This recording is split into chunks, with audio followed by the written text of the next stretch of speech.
you there?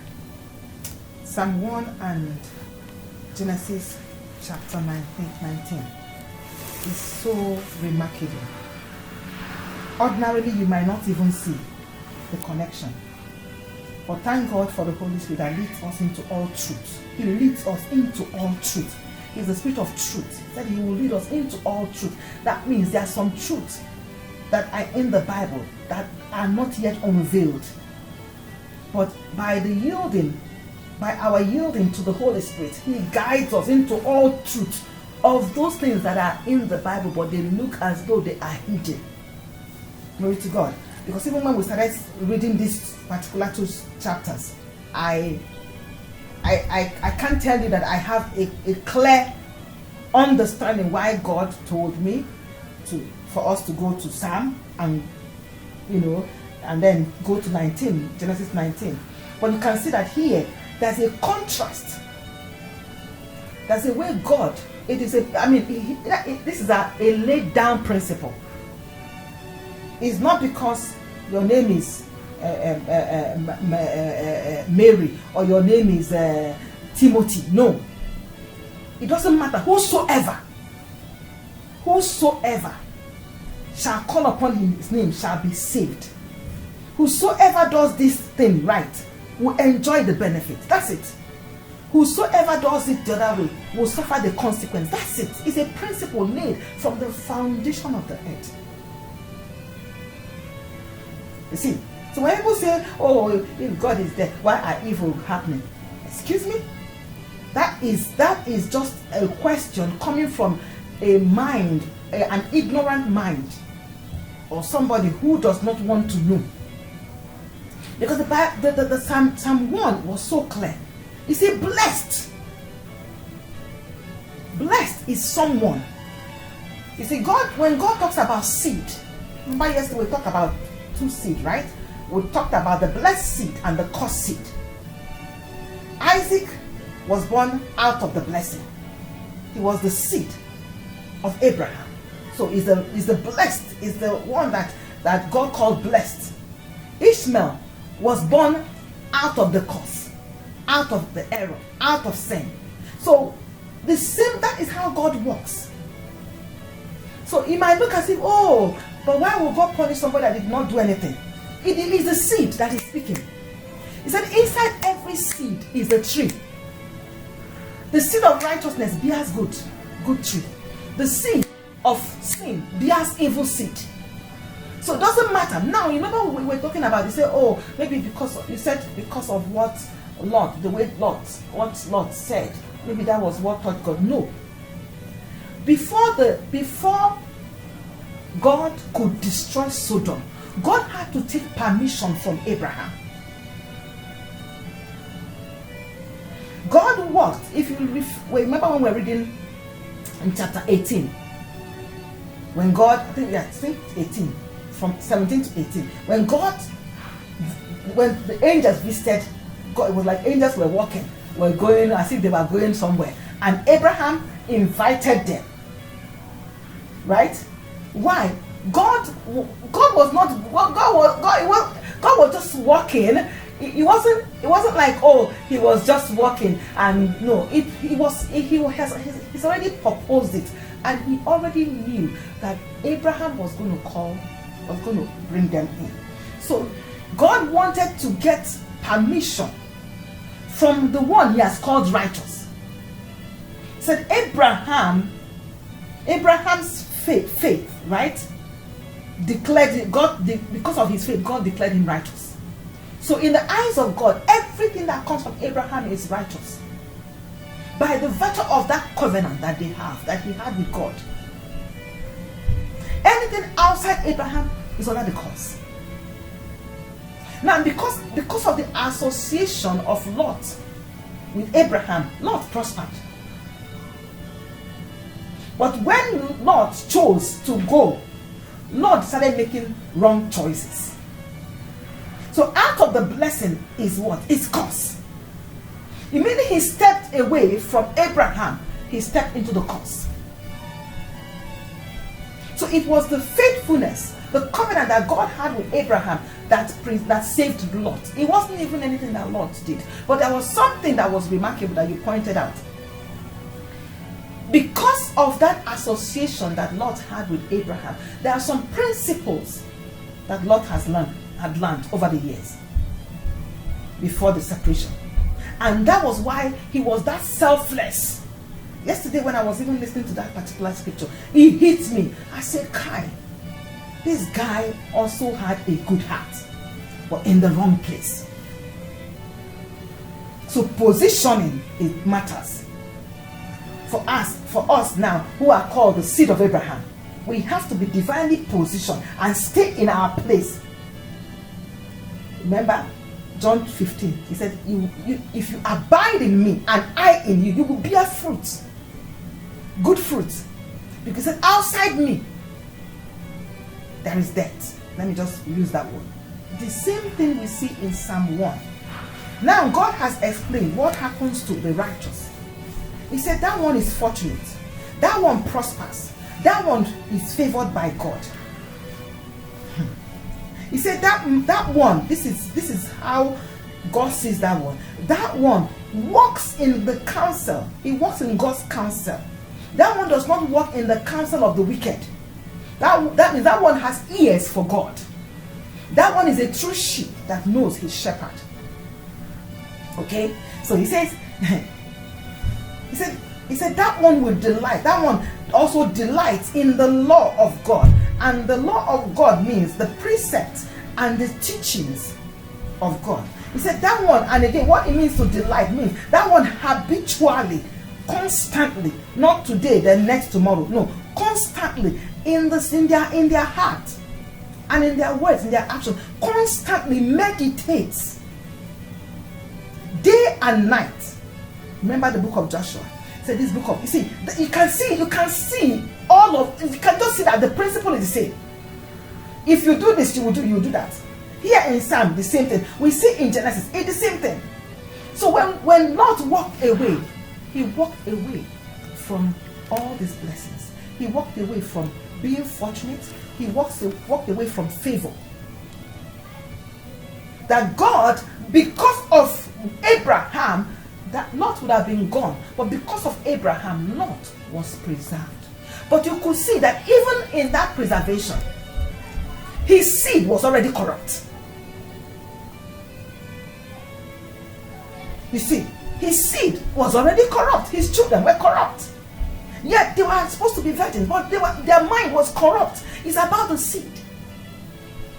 What seed are we? You see, the seed of wickedness will always produce wickedness. No matter how good they may be, just like Lot, you can stand. God, Lot was a good man, but he was already walking in the course. So when we look around us today, we say, oh, that person is a very nice person. But the person is already walking in the course. Say, by their fruits. He didn't say by their seed. By their fruit. Every seed bears fruit. By their fruit we shall know them. He didn't say by their word. By their fruit. Because there's a way. You can tell a blessed person. You can tell a cursed person by their fruit. So we saw that both in Genesis 19, and we are seeing it. The end, you can also see the blessings that goes with a righteous man. You can see the judgment that comes on a wicked man. The same thing. You can see the judgment that came upon Sodom and Gomorrah. And at the end of the day, you can still see the judgment that will finally come upon the seed of the grandchildren of Lot. Because it's about the seed. If the seed is good, the fruit will be good. If the seed is rotten, the fruit will be rotten. You see, Bible said that inside every seed is a tree. So it pays for us to know who we are, because if you don't know that you are a godly seed, chances are that the person that doesn't know that they are a godly seed will walk in error, will begin to associate themselves with the wicked. He said, blessed, fortunate is this one Who does not? Because that means a blessed seed can also walk in the counsel of the wicked. Abraham and Lot, because of Abraham, was already blessed, but he walked in a different counsel. He took a different counsel that led him. He listened to a different voice that led him to. You see? And that is the problem. By that way, that seed will not become corrupt. So when the wicked are judged, that one will be judged. Yet that one is supposed to be a godly seed. Oh wow. And when we bring it today, the same thing is happening in our days today. You see Christians who are already Christians walking in the counsel of the wicked. You see? So that they do not walk in the counsel of the wicked. That means they do not follow the advice. That they are following the advice and they are following the examples of the wicked, consciously and unconsciously, because of what? Association. You see? Relationship. Friendship. That's why Jesus said, if you cannot leave your father, your mother, your brother, your sister, and everything, and follow me, he said you're not fit. Because there will be a time, which is where we are now, a time of separation. He said when the time of when the time of harvest comes, he said he will be the one to separate the chaff from the wheat. This is that time. This is the time of separation. This is when you will know who you are and who you're not. Praise the Lord. This is so super profound. So the righteous, we now know that the righteous can by association, by following examples outside the kingdom, by following the examples of the cost, become cost. You see? Because you just see that the oh, Holy Spirit, thank you. Said the one that does not sit down to rest in the seat of the scoffers, people who love to ridicule people, mockers. You do not like sit down. Not some people would like to sit, with people. All they do is mock and talk down and all those things. He said that one, this particular blessed one, does not sit with these people, does not find comfort in their midst. That means if you walk into such midst, you'll be uncomfortable because this is not where you should be. You just know. Glory to God. He said, but this one delights.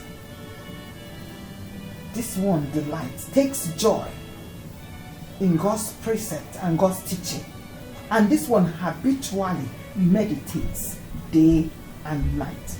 I said, this one that does this will be like a tree firmly planted, rooted, and fed by the streams of water. That means the hassles, the labor, all those things will no longer be the person's, it will no longer be that person's experience. If you see a tree by the water, do you need to go and water it? Do you need to go and put manure? No, you see that their leaves are totally different from the other ones. So that person's life will be like that tree.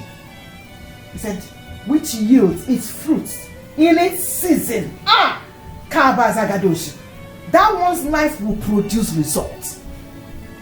That one's life will demonstrate and manifest the power and the Spirit of God. That one's life will show forth the glory and the splendor of God. Remember, it's a tree, it's not a grass. So there's a process. There's a process.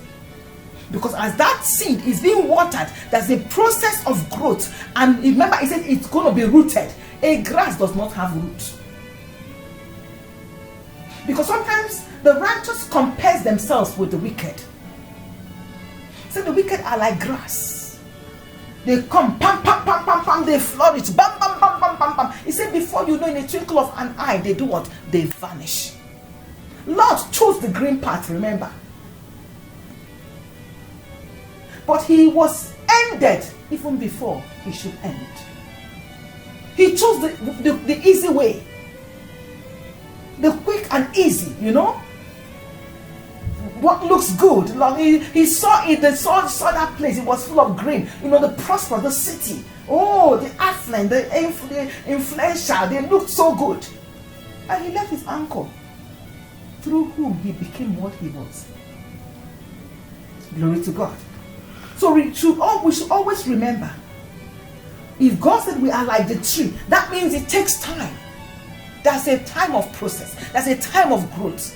There's a time of budding. Before the fruit comes, like there's going to be budding. There's a time for the leaves to begin to show up. There's a time for other. He said this one is a statement of fact. This one will bring results, will be successful, will be great. And this one will be healthy. This one, Kabasa, will live long, will fulfill their destiny. He said, in whatever this one does, this one will definitely prosper. He said, but the wicked is not like that. So there's a demarcation. He said, the wicked, those who live in disobedience to God, to God's law. We are seeing that example between Abraham and Lot in chapter 19. Amen. So these ones, they live in obedience. Say they are not so. Say, but they are like, these ones are like chaff. I said, just like I said, like what? Like chaff. Just like the grass. During winter, all the grass, they all go. I'll show you a tree that never dries, that never withers during winter. He said, but they are like chaffs, worthless and without substance. They are not rooted. They look so green, they look so beautiful during summer. But when the issues of life comes, what happens? They go. But the righteous stands the test of time. See, they are like they are with chaff. They're like chaff, worthless and without substance, which the wind blows away. Therefore, the wicked will not stand, unpunished in the judgment, nor sinners in the assembly of the right. They will not stand. They will not. Therefore, the wicked will not stand unpunished in the judgment, nor sinners in the assembly of the righteous. For the Lord knows and fully approves the way of the righteous, but the way of the wicked shall perish. That's a matter of time.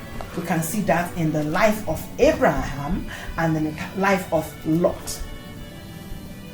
Glory to God. Wow, this is beautiful. I have been blessed. I hope you have been blessed.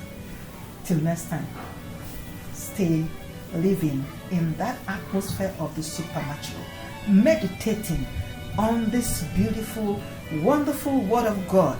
Hallelujah. That is able to make you and give you an inheritance among those who are blessed. Till then, I love you.